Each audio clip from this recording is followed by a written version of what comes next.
Liverpool 13th, Jamie. Not the results that Brendan Rodgers needed. You started the show by saying these were vital home games ahead for Liverpool Football Club.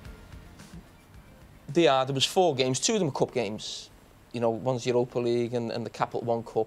The 2 or 3 league games Liverpool have before the international break were Norwich today, Aston Villa at home, and you look at that big one, Everton. Then there's an international break, and then you look at those away games. Now, after Everton, there's an international break, and then you come straight back, Tottenham away. I always think international breaks are a problem for managers who are under pressure. If the results going into them aren't going well. I don't think this one now, because with Brendan Rodgers, there was talk of him going at the end of last season. Now, they decided to give him the benefit of the doubt. Let's give him another season.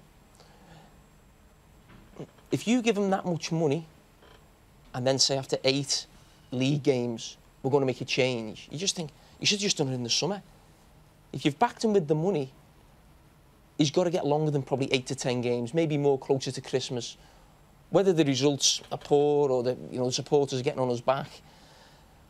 But the home games, I think, will determine it. And another poor one today, never scored, as we mentioned before, in the last 20 games, 18 of them, they haven't scored more than 1 goal.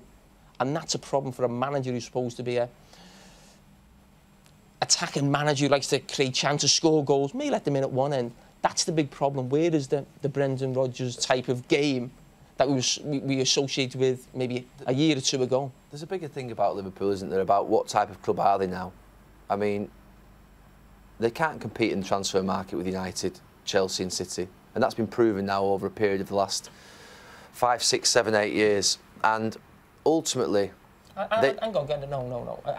Listen, I know you're maybe defending. Liverpool have spent money in the last... They can't compete with attracting the really big players with big wages. But they can't get the real big players, best players to Merseyside. Yeah. Whether we like it or not, and it's not they can't get the best players. So they've always got to sign players that have the potential to be a great player. And sometimes they've got that right. Sometimes they've got that right over this last 5, 6, 7 years.